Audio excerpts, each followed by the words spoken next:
Hello, everyone. It's Sid here from Fundamental Research. Investing in cryptos has been like a roller coaster ride.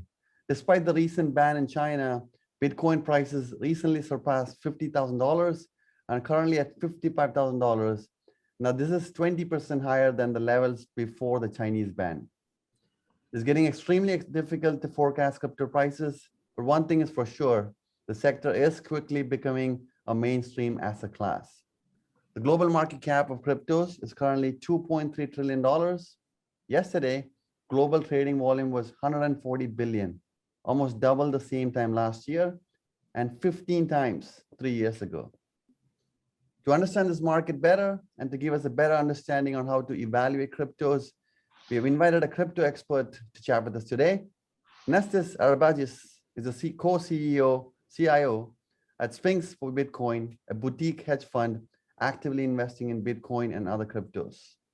Prior to getting into cryptos, he used to trade derivatives. He was also the global head of cotton for a large broker dealer. And Nestis moved to the US from Greece in 2009, and he's currently based in Miami. Welcome, Nestis. Really appreciate you joining us today. Hello, Sid. Thank you so much for having me and looking forward to our conversation.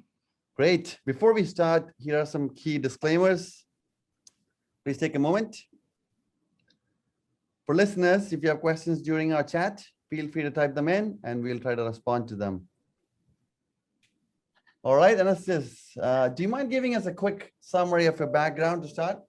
Yeah, sounds great. So really quick, I have been specializing in trading derivatives, futures, and options for a very long time. For the past 7 years of my career, I was working for a large broker dealer where I was the global head of cotton trading. My last year in the firm, I traded approximately 700,000 futures and option contracts there in cotton alone, which is a notional value of $18 billion or 7% of the global flow in the market, while I traded another $4 or $5 billion notionals in every other commodity. My business included hedging, risk management, prop trading for some accounts, liquidity, and some structured products with the market making desk. And really quickly, like many people in the world, we saw a unique opportunity on the crypto space, a developing market, and we actually decided to take on that. And myself and my partner, Pat Baker, and my brother, Elias Arabagis, we actually left our jobs and we started this crypto hedge fund, which essentially has as a goal to bring all our specialization from trading derivatives of options and futures on the commodities world into crypto. Fantastic. So let's get started. Why don't we start with the hottest topic today, which is how does China's ban on crypto trading and mining impact the sector? Well, in my opinion, the price action speaks by itself on how China's ban will actually affect Bitcoin on the long term. While the negative impact initially, we realized that the market corrected very aggressively. But even if we take it a step before the latest ban, we can take a look and see what happened after the mining ban. And again, you saw that the market eased initially, but then quickly took over. And in my opinion, China banning Bitcoin is actually a pretty good thing for the world. And we need to understand that the people that invest in Bitcoin in China are people that want to get away from a government that is actually very when it comes to everyday stuff and in retail investors. So by actually banning mining initially, you saw a migration of the majority of the miners outside from China to go into the US. And in my opinion, this is great because you now have the majority of the miners in the world in a regulated environment on a capitalistic economy, which I think this is great for the growth of the market itself. And moving forward, by banning the actual Bitcoin ownership for the 17th time in the world, the first time China banned Bitcoin was at $212.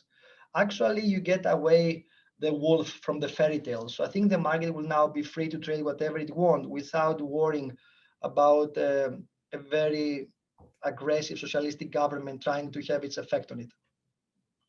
Fantastic.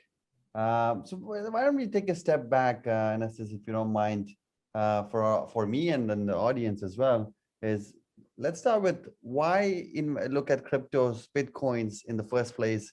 What do you see are the main benefits of looking into it? And then also followed by the key risk in the sector.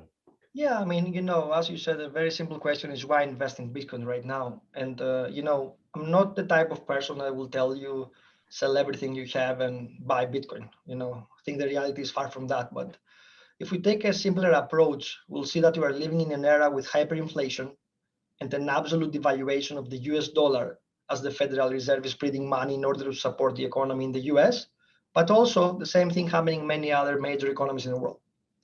Interest rates are zero and are effectively costing you money if you can take in consideration inflation. While commodity prices are overinflated due to inflation and supply and demand issues. Similarly, if we focus on the US stock market, it seems to be in the end of the largest rally in history, as we are waiting to be hit with the biggest taxation proposal of history.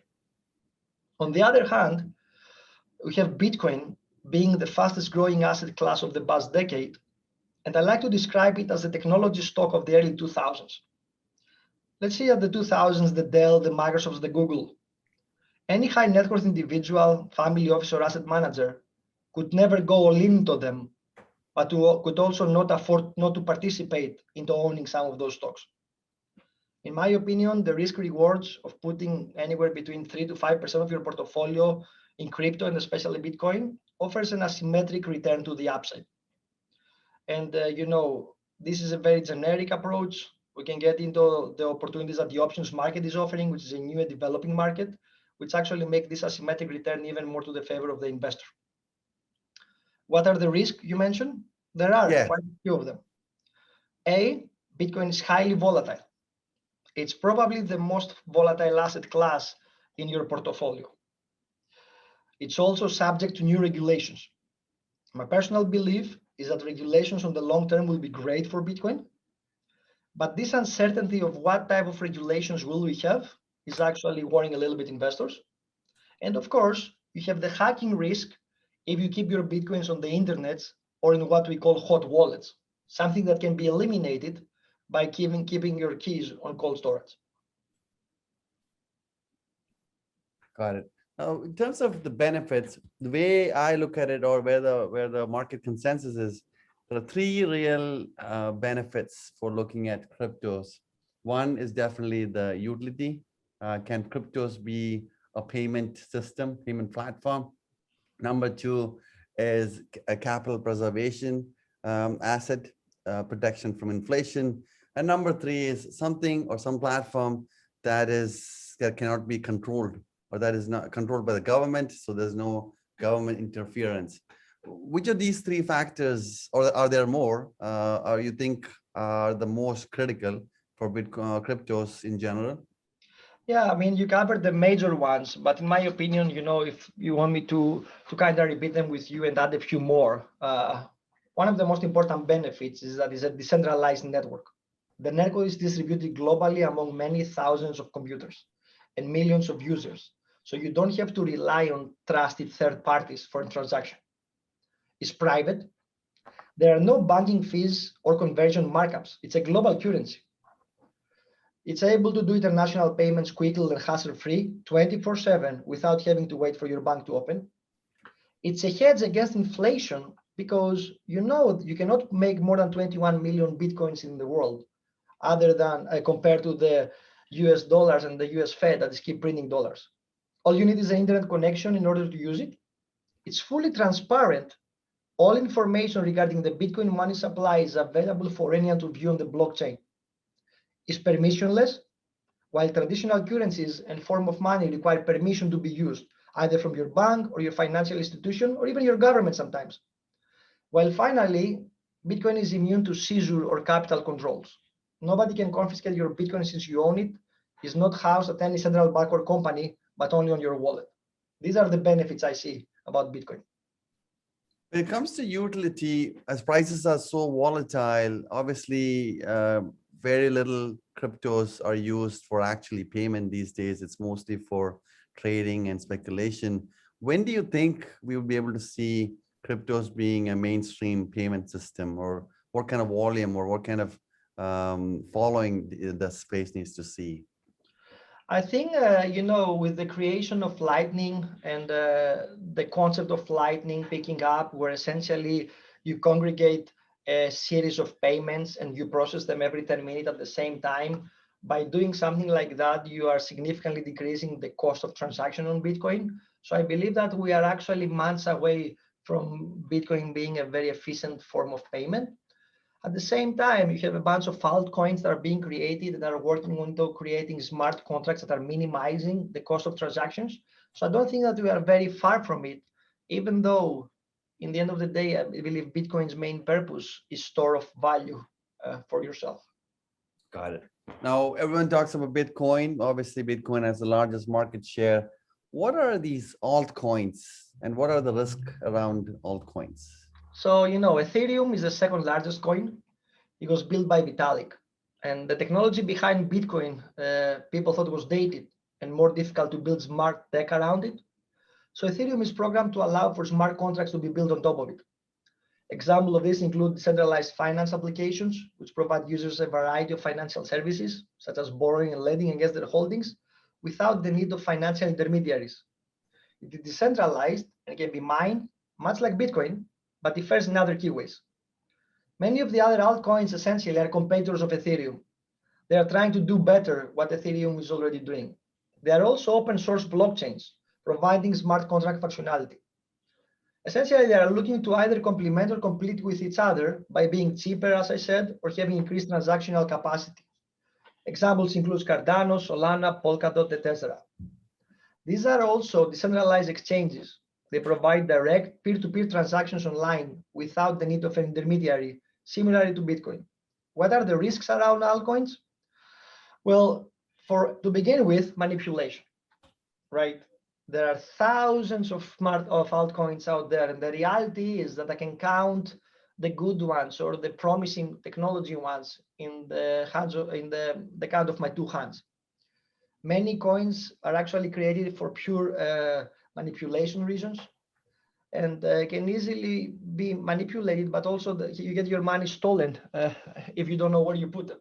So I think that you should, as an investor, do your research, avoid the smaller market caps, and only invest in altcoins that actually have a fundamental value on their technology. Got it. Now, because of this Ethereum's huge advantage on this technology that they have over Bitcoin, are you suggesting individuals to look more into Ethereum than, say, a Bitcoin? No. I'm a big Bitcoin believer, and the way I look at it, there is Bitcoin and there is everything else. But similarly, as I suggested, you put a small portion of your portfolio into Bitcoin or into crypto.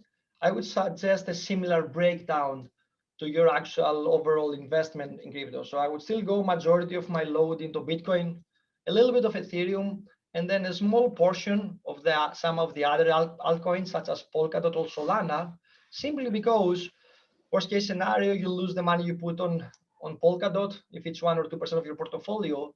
But if Polkadot works and becomes the new Ethereum, you see an asymmetric return to the upside. So what would you suggest? Bitcoin, maybe 75%, and then the rest, Ethereum, 10, 20%. What would be your ideal mix? Yeah. 75, 80%, I would go Bitcoin. And because you also have a robust options market around it, a lending market around it, I would go 10, 15% Ethereum, and then 5 or 10% the rest of the altcoins. Isn't one of the biggest problems with Bitcoins or concerns is its scalability on how much transactions it can do per second versus if you look at Visa or MasterCard, they are much higher than Bitcoin's scale, transaction per second. How will Bitcoin, kind of what are the concerns regarding that? And then is that really an issue for Bitcoin? So first of all, how many transactions are made with gold nowadays, right? Not many. So, in my opinion, Bitcoin's main concept is store of value. So I don't believe that scalability itself will be a major issue for the value of Bitcoin. At the same time, as I mentioned earlier, with the Lightning Network, scalability can become finally efficient as more participants enjoy the network and more liquidity is bring into it. I believe that scalability should not be an issue. In fact, I believe that MasterCard and Visa will be some of the first people to actually jump into the blockchain bandwagon and try to participate it rather than fight it. So I guess Bitcoin's primary advantage, obviously, what you're saying is capital preservation, while it might not be a mainstream payment system. Is that fair to say? I think the mainstream payment season is still to be seen.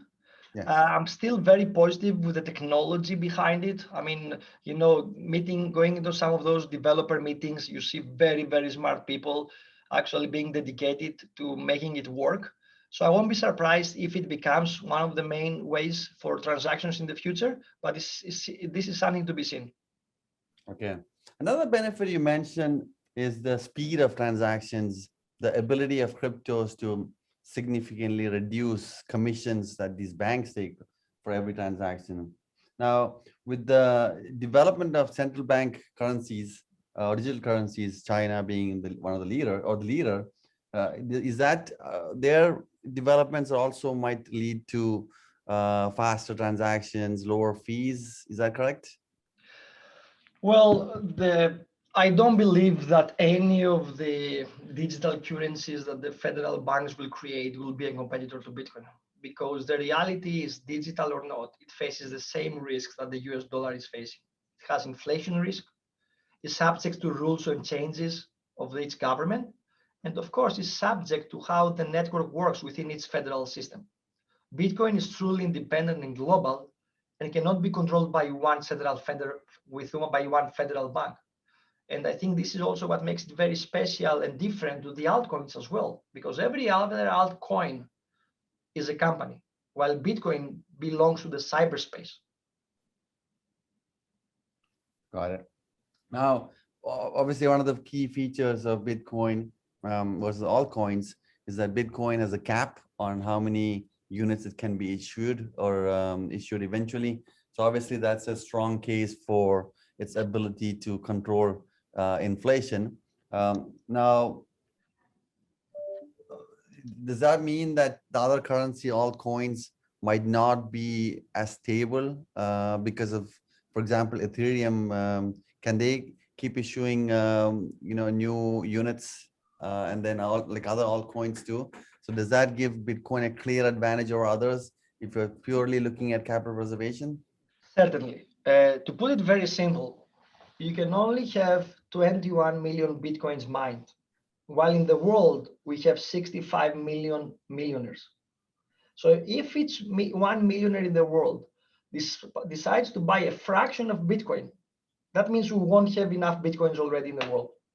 Now, there is a big speculation that 3 or 4 million of Bitcoins are already lost simply because their value was very little in the late 2010s.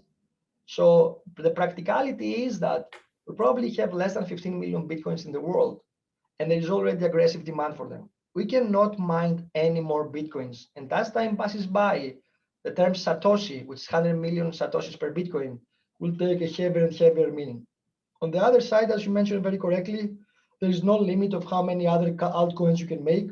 The latest fork on Ethereum more or less showed that you can verify transactions by burning Ethereum instead of providing them. But this is a new rule that can actually be reversed at any time, while you cannot make more Bitcoins, period. Got it. Now, just to stretch your idea, what you're saying, if a fraction of the millionaires in the world, they invest a fraction of their investments in Bitcoins, can we extrapolate that idea and then kind of estimate Bitcoin prices? Do you have your own forecast for Bitcoin? No. In my opinion, as I wrote on an article in Bitcoin Magazine, mass adoption does not necessarily mean higher price instantly for Bitcoin. I deeply believe that Bitcoin is actually made to move higher on the long term, simply because of its nature of being unable to actually produce more, while every day there are more people getting into it. I remember, like, up to a few months ago, Coinbase was having 1 million of new customers per week. On top of that, on top of the retail demand that continues to pick up, and maybe in the US, Bitcoin is already famous in Canada, but look at Europe, we're significantly behind. So as retail demand picks up, but more importantly, as we have some ETFs getting into the market, I think by default, Bitcoin is meant to move higher. I won't get into the mistake of trying to guess the price, simply because I don't believe that there is enough data for someone to make a solid case. The way I look at it is, I look at momentum, I look at my algos, and I put some options trade around it, and I try to make a living, but I would stay away from trying to guess super high numbers. Got it. Now we at Fundamental, we try to forecast Bitcoin prices, especially because of its feature of capital preservation. It's a hedge against inflation. We compared it to gold, because gold is also perceived as having an asset class with similar features. We looked at it and then say, what if Bitcoin replaces 10% of gold? And that would give us a valuation of $45,000 for Bitcoin. If Bitcoin replaces 25% of gold, pricing goes to 105,000. And if Bitcoin replaces 100% of gold, Bitcoin prices reaches $420,000. Is that something? Is that analogy fair in your opinion? Yeah, this sounds more than fair in my mind. And as I keep telling people, Bitcoin is closer to 100,000 as it is to zero. And, I think we are there's no way back, in my opinion. You had the IPO of Coinbase. We're about to have, is rumored, we're about to have an ETF soon approved based on what the media say. So I think we were in the no turning point. I think $75,000, $80,000 on the near term and $100,000 not long after is a very logical situation. And, people start getting away from gold, because if you take a closer look at it, it's really not a protection from inflation. Well, the reality is that, any ETF of gold you own is not really your gold.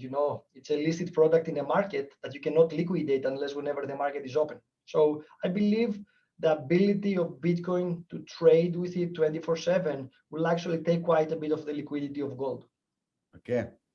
Moving on to next hot topic is crypto mining and how energy intensive it is for the entire sector. What are your thoughts on that? Especially there's a global, movement towards clean energy, cutting down any energy intensive operations. How does this impact cryptos, and will it impact at all?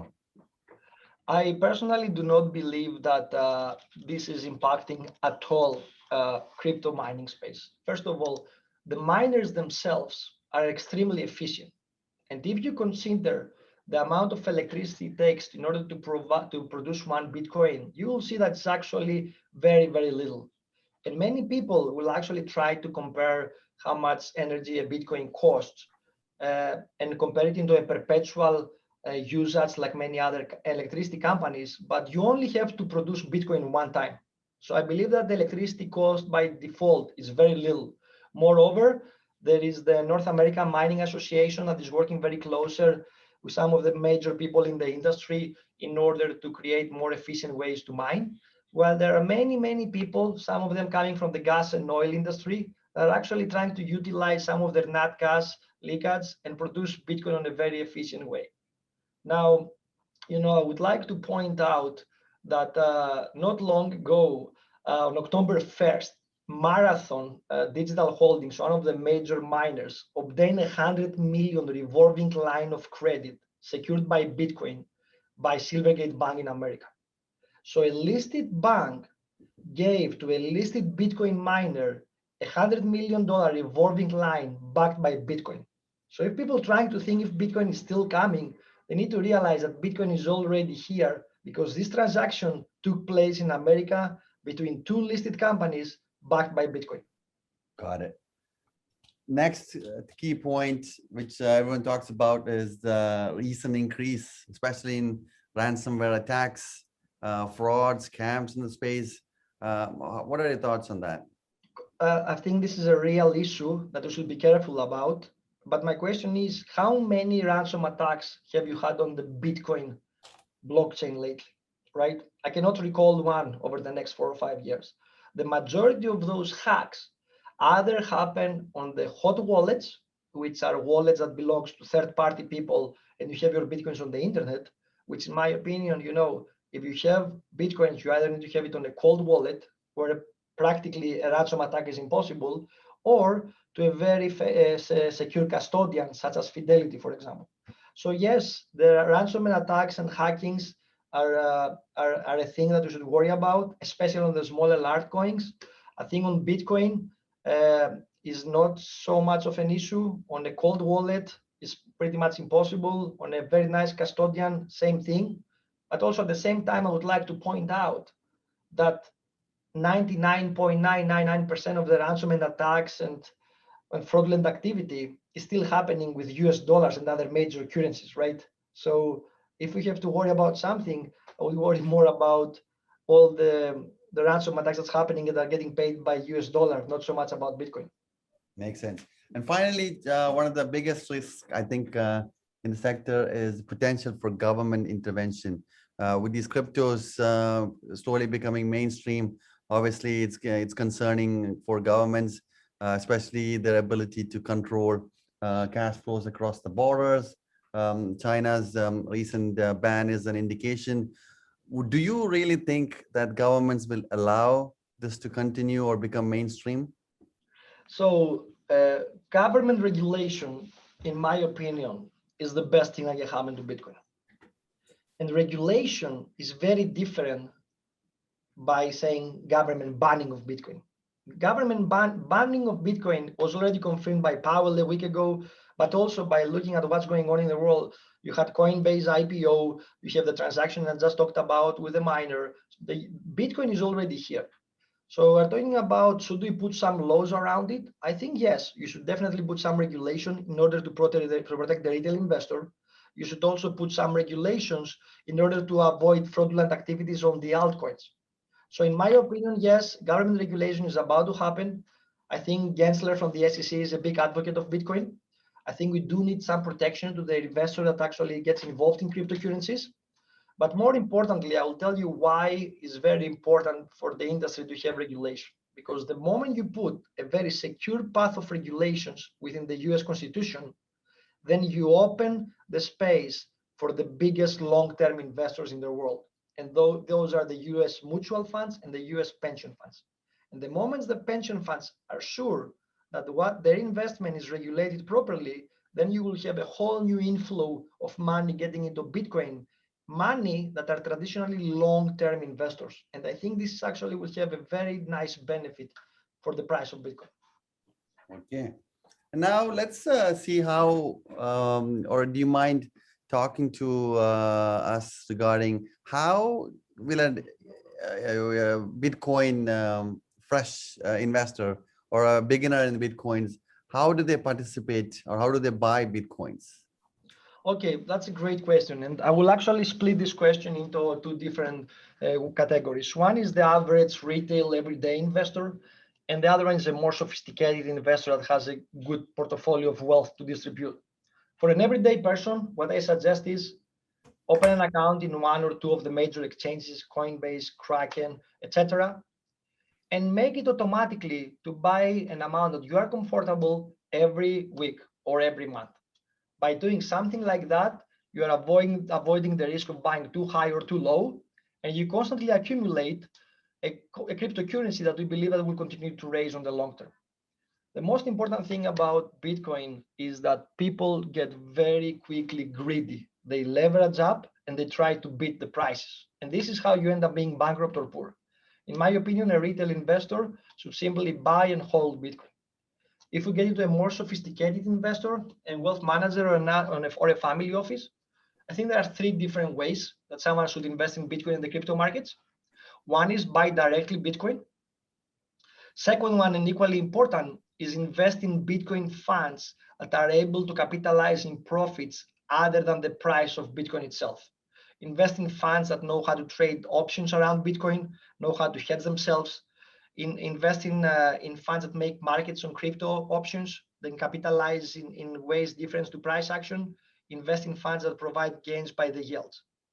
And finally, something that most people fail to actually pay attention with, in my opinion, one of the main ways to invest in Bitcoin is invest in the infrastructure. When you have 1 million people getting into Coinbase every week, or when you have new buyers across the world showing up, you know that the exchanges, the miners, the custodians, all these people will have more clients in the future. So instead of just focusing on buying Bitcoin directly, invest in the companies that invest in the infrastructure of the industry, invest in the companies of the industry. This is what I would do as well. What is your fund target? What kind of investments do you look at? And is your fund primarily for retail or institutional investors? So our fund is started, in my opinion, for the most unfairly treated investor in the world, which is people that are worth anywhere between $2 to a couple $100 million. And this is because you are too big to open an account anywhere, but too small to have a family office and actually get the specialization of trading that prop desks offer on the big banks. So essentially, you created this fund that is bringing the expertise of trading for big broker dealers and market makers. And our goal is essentially to offer the expertise of trading options, derivatives, trading arbitrage between volatility and all that stuff to the everyday investor. The way we approach Bitcoin is very simple. We have a series of machine learning models and algos. We have 7,000 different machine learning models that are giving us an estimate of what will happen in the price action of Bitcoin over the next 1, 5, 10, and 13 days. We take this information and then we put it into the technical charts that we have. We look at the charts, and based on these two informations, we have a series of 24 different option strategies that offer asymmetric risk-reward profile trades. So in other words, whenever you want to buy or sell Bitcoin, we do not get on a 50-50 trade. We only get it on trades that are asymmetrically favoring the upside or the downside of Bitcoin. We want to make sure that we get on the trade knowing ahead of time what's our worst case scenario and our best case scenario. Our fund, just to give you some more feedback, started trading July 1st. We closed the first quarter with 15% gains post fees, while our lowest drawback was just 8%, despite the fact that Bitcoin was down 22% in July. Got it. And just a live example, I'm sorry, as of right now, of course, this is not auditors because this is live results, but as of right now, our fund is approximately up 38% since July. How will someone, what's the best way for someone to learn more about your fund? How should they reach you? Well, I would be more than happy if you want to provide them with my email. I would be more than happy to reply to anyone you might have and answer any more questions. Okay, yeah. So listeners, if you have interest in knowing more about what Anastas's fund, please reach out to us, send us a message at info@research@farsi.com or send a message on any of our social medias, and we'll be happy to connect you to Anastas. So thank you so much, Anastas, for this. I definitely learned a lot from this chat, a lot of new perspectives, different perspectives. So this is really useful for me, and I'm sure that this will be useful for the listeners as well. So thank you so much for taking time today. So a recording will be uploaded on our YouTube channel shortly. Please ensure you subscribe to our YouTube channel. And if you have not seen our reports on crypto companies we cover, some of which are on the slide, there are 4 names here. Voyager is a crypto exchange targeting or focused on the US investors right now. Big is a Canadian, is targeting Canadian investors. And Equinox is based in Hong Kong. That's an exchange as well. Then Banksa provides services to exchanges. And then they basically allow or helps exchanges to convert cash to cryptos, cryptos to cash. If you want to see our reports on any of these companies, please ensure you sign up to be a member of our platform, research@farsi.com. You'll get alerts when we publish new reports. And of course, you'll be able to see our list of topics. Again, thank you so much, Anastas. Thank you so much. That was really fun. Thanks again, and wish you all the best and stay safe. Thank you. You too. Bye.